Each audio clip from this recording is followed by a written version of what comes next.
Break नंतर zero आवर मध्ये आपलं स्वागत। आता आपण पाहणार आहोत महाराष्ट्रातील राजकीय घडामोडी। लोकसभेचा निकाल लागला आणि महाराष्ट्रातील राजकीय घडामोडींना वेग आला, कारण राज्यात अवघ्या 4 महिन्यात विधानसभेच्या निवडणुका लागणार आहे आणि त्याआधीच सर्व पक्ष कामाला लागलेत। आपापल्या पद्धतीनं पदाधिकाऱ्यांचे मेळावे सुरू केलेत। राष्ट्रवादीच्या दोन्ही गटांना आज वर्धापन दिनही साजरे केले। कार्यकर्त्यांना विधानसभेच्या दृष्टीनं मोठमोठ्या घोषणाही केल्यात, तर उद्धव ठाकरेंनी प्रत्येक विधानसभा मतदारसंघनिहाय प्रमुखांची बैठक घेतली। महाराष्ट्र भाजपनंही पदाधिकाऱ्यांचा मेळावा घेतला। इतकंच नाही तर शिंदेंच्या सेनेचीही बैठक आजच पार पडते। आता प्रत्येक पक्षाचं टार्गेट एकच, ते म्हणजे महाराष्ट्र विधानसभा। इथंही लोकसभेप्रमाणेच सत्ताधारी महायुती विरुद्ध महाविकास आघाडी असाच सामना होण्याची शक्यता आहे। आज तरी अशाच लढतीचं चित्र आहे। लोकसभेचा विचार केला तर महाविकास आघाडीनं राज्यातल्या 48 जागांपैकी 31 जागा जिंकल्यात। त्यामुळे याच विजयाच्या विश्वासावर विधानसभेतही आम्हीच बाजी मारणार असा विश्वास महाविकास आघाडीच्या नेत्यांनी व्यक्त केलाय। तर मतांची टक्केवारी आपल्याच बाजूने आहे असं म्हणत देवेंद्र फडणवीसांनी महायुती विधानसभेत सत्तेत येणार असा विश्वास व्यक्त केलाय। पाहुयात। एक गोष्ट अजून महत्त्वाची लक्षात घेतली पाहिजे, ज्या पॉलिटिकल अर्थमॅटिकचा मी उल्लेख या ठिकाणी केला की जर त्यांना 31 जागा मिळाल्या तर ते विधानसभेत रिफ्लेक्ट व्हायला पाहिजे होतं। विधानसभेमध्ये महायुतीला 130 जागांवर आघाडी आहे आणि भारतीय जनता पक्षाचा जर विचार केला तर आपल्याला 71 जागांवर आघाडी आहे आणि प्लस 5 आपल्या सोबतचे अण्णांसारखे जे लोक आहेत यांच्या मतदारसंघात जे आपलेच आहेत अशा मतदारसंघांमध्ये म्हणजे 71 आणि 5 76 मतदारसंघांमध्ये आपल्याला आघाडी आहे। म्हणजे ज्यांना केवळ 9 जागा मिळाल्या लोकसभेच्या ते आजही सर्वार्थाने महाराष्ट्रात नंबर 1 आहेत। ज्या महाविकास आघाडीने एकत्रित भाजपला बहुमत मुक्त केलं दिल्लीतून, तीच महाविकास आघाडी महाराष्ट्रामध्ये पुन्हा एकदा आम्ही एकत्र 3 पक्ष शिवसेना, काँग्रेस आणि राष्ट्रवादी काँग्रेस माननीय पवार साहेबांची आम्ही एकत्रितपणे महाविकास आघाडी म्हणून ताकदीनं लढू आणि 180 ते 185 विधानसभेच्या जागा जिंकू अशा प्रकारचा निर्धार आजच्या शिवसेनेच्या बैठकीत सुद्धा करण्यात आला। देवेंद्र फडणवीसांनी लोकसभेचा परफॉर्मन्स सांगितलाय, तर संजय राऊतांनी विभागवार प्रमुखांच्या बैठकांनंतरचा आकडा आणि याच दाव्यांवर आहे आपला दुसरा प्रश्न। तोच पाहण्यासाठी जाऊयात आपल्या पोल सेंटरला। आजचा आपला दुसरा प्रश्न सांगते, लोकसभेच्या निकालांच्या पार्श्वभूमीवर राज्यात आज निवडणुका झाल्या तर कोण सत्तेत येईल? तुम्हाला काय वाटतं, महायुती की महाविकास आघाडी? आता आम्ही तुम्हाला अत्यंत महत्त्वाची माहिती दाखवणार आहोत। आजच्या घडीला तुम्हाला तुमचा निर्णय या माहितीवरूनही करता येईल। सामान्यतः 6 विधानसभा मतदारसंघांचा मिळून एक लोकसभा मतदारसंघ होत असतो। जसा लोकसभेच्या निकालावर केंद्रातील सरकार अवलंबून असतं, तसंच विधानसभेच्या निकालावर राज्यातलं। आणि महाराष्ट्राच्या सरकारसाठीची निवडणूक अवघ्या 3-4 महिन्यांवर येऊन ठेपली आहे।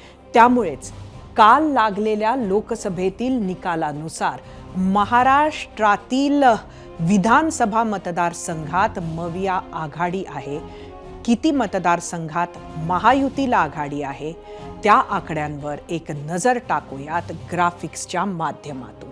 आणि त्यासाठी जाऊया आपल्या मीडिया सेंटरला। विदर्भात एकूण 62 जागा, त्यात ह्या लोकसभेत जर बघितलं तर त्यातील 42 विधानसभांवर महाविकास आघाडी समोर होती, महायुती 19 ठिकाणी। मराठवाड्यात एकूण 48 विधानसभा मतदारसंघ, 34 वर महाविकास आघाडी तर 12 वर महायुती तर 2 मध्ये MIM आघाडीवर होती. मुंबईत एकूण 36 जागा, महाविकास आघाडी 20 तर महायुती 16 वर आघाडीला होती. पश्चिम महाराष्ट्र एकूण 60 जागा, मविया 33 तर महायुती 26 जागांवर पुढे होती. उत्तर महाराष्ट्र एकूण 48 विधानसभा मतदारसंघ, 19 मतदारसंघांमध्ये मविया तर 29 मध्ये महायुती आघाडीवर होती. कोकण एकूण 12 जागा विधानसभेच्या, 5 वर महाविकास आघाडी तर 7 वर महायुती पुढे आहे. म्हणजेच 288 जागा महाराष्ट्राच्या विधानसभेच्या, 288 मतदारसंघ, मॅजिक फिगर आहे 145 सरकार बनवायला. आजच्या घडीला लोकसभेचे निकाल पाहिले तर 150च्या वर मविया समोर आहे तर महायुती 130+.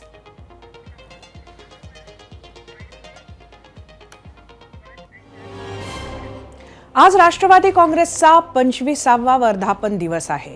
तत्कालीन काँग्रेस अध्यक्षा सोनिया गांधी विदेशी आहेत. या मुद्द्यावर शरद पवारांनी PA संगमा आणि तारिक अनवर यांच्या मदतीनं राष्ट्रवादी काँग्रेसची स्थापना केली होती. राष्ट्रवादी पक्षात फूट पडल्यानंतर राष्ट्रवादीचा हा पहिलाच वर्धापन दिन होता. तसंच या वर्धापन दिनाला नुकत्याच पार पडलेल्या लोकसभा निकालाची सुद्धा पार्श्वभूमी आहे. त्यामुळे हा दिवस राष्ट्रवादी कसा साजरा करते याकडे सर्वांचं लक्ष होतं. राष्ट्रवादी शरदचंद्र पवार पक्षानं आपला सोहळा अहमदनगरमध्ये करायचं ठरवलं. तिथून पक्षाचे निलेश लंके नुकतेच खासदारही बनले आहेत. नगरच्या न्यू आर्ट्स महाविद्यालयाच्या प्रांगणात या रौप्य महोत्सवी सोहळा साजरा करण्यात आला. पक्षाचे अध्यक्ष शरद पवार आणि नवीन निवडून आलेले सर्व 8 खासदार, आमदार, माजी आमदार यावेळी उपस्थित आहेत. पावसाचं सावट आणि मैदानावर झालेला चिखल याला न जुमानता कार्यकर्त्यांनी गर्दी केली. पक्षाचं नाव, पक्षाचं चिन्ह सोबत नसताना 10 पैकी 8 जागा जिंकण्याची किमया केल्यामुळे पक्षाचे नेते आणि कार्यकर्त्यांचं मनोबल वाढलेलं आहे. त्याचा विधानसभेसाठी फायदा होईल असा विश्वासही यावेळी नेत्यांनी व्यक्त केला.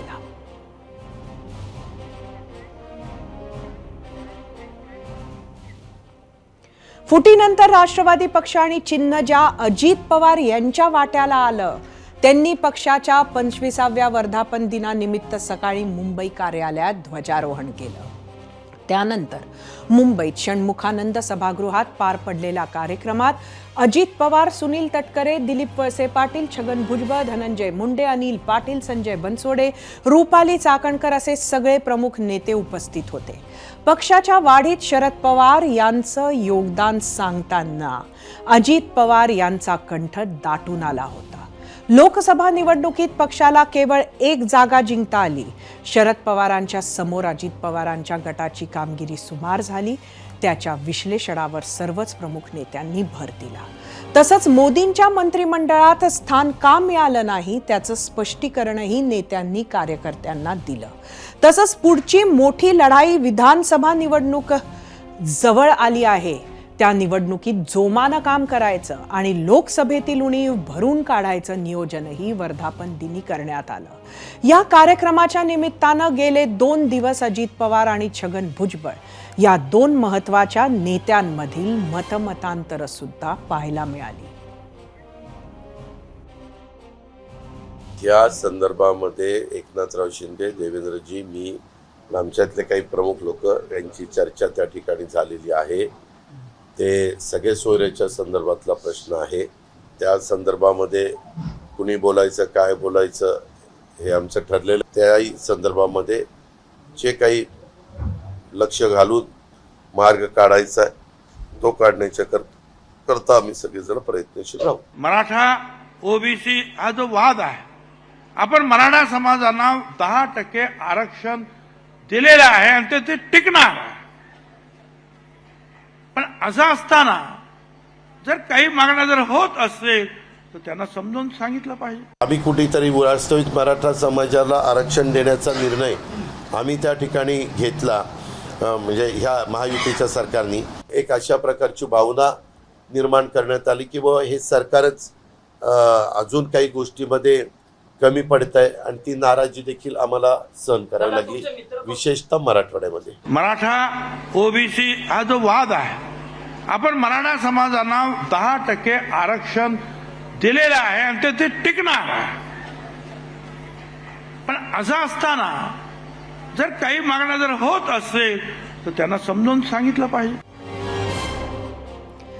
बरं, याच वर्धापन दिनाच्या सोहळ्यात आणखी एका वक्तव्याची चर्चा रंगली. ती म्हणजे राष्ट्रवादीच्या 25 वर्षांची वाटचाल सांगत असताना सध्याचे राष्ट्रीय अध्यक्ष अजित पवारांनी काका शरद पवारांचे आभार मानले. इतकंच नाही तर शरद पवारांच्या पक्षातील योगदानासंदर्भात बोलत असताना अजित पवार भावुकही झाले. पाहूया.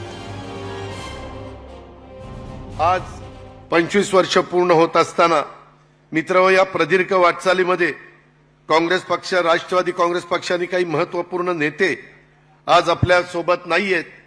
ह्याची पण खंत, ह्याचं पण दुःख माझ्यासारख्या कार्यकर्त्याला आहे. राष्ट्रवादी काँग्रेस पक्षाच्या स्थापनेपासून 24 वर्ष पक्षाचं नेतृत्व करणाऱ्या आदरणीय पवार साहेबांनी देखील पक्षाला दिलेल्या समर्थ नेतृत्वाबद्दल आज पक्षाच्या वतीनं आणि आपल्या सर्वांच्या वतीनं मी त्यांच्या प्रति कृतज्ञता देखील त्या ठिकाणी व्यक्त करतो. या विषयावर झिरो आवरमध्ये विचारलेल्या प्रश्नावर तुम्ही भरभरून प्रतिक्रिया दिल्यात. त्यातील मोजक्या प्रतिक्रिया पाहूयात मीडिया सेंटरवर. परत एकदा आजचा प्रश्न सांगते. लोकसभेच्या निकालांच्या पार्श्वभूमीवर राज्यात आज निवडणुका झाल्या तर कोण सत्तेत येईल? सोशल मीडियावर आलेल्या प्रतिक्रिया बघूयात. अजितदादांची राष्ट्रवादी आणि शिंदेंची सेना भाजप बरोबर नसती तर भाजपचे 2-3च खासदार निवडून आले असते. बाळासाहेब फडतरे युट्यूबवरूनच महेश देवकर, नक्कीच महाविकास आघाडी निवडून येईल. युट्यूबवरून अनुराग माटे, काही सांगता येणार नाही कारण बरेच निकाल फार कमी मतांनी लागले. युट्यूबवरून प्रमोद, येत्या विधानसभेत देखील महाविकास आघाडीच येणार. युट्यूबवरून सौरभ भिलारे, महाविकास आघाडी. फेसबुकवरून निलेश निमसे, लोकसभा निकालानुसार जर निष्कर्ष लावायचा ठरला तर महाविकास आघाडी सत्तेवर येण्याची शक्यता जास्त दिसते.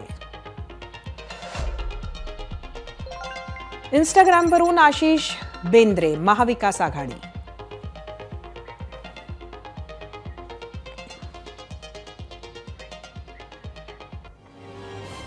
तुम्ही दिलेल्या प्रतिक्रिया पाहिल्यानंतर एक छोटा ब्रेक आणि ब्रेकनंतर कौल महाराष्ट्राचा.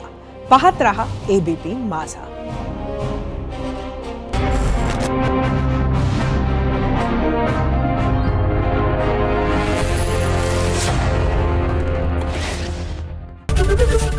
एबीपी माझा, उघडा डोळे बघा नीट.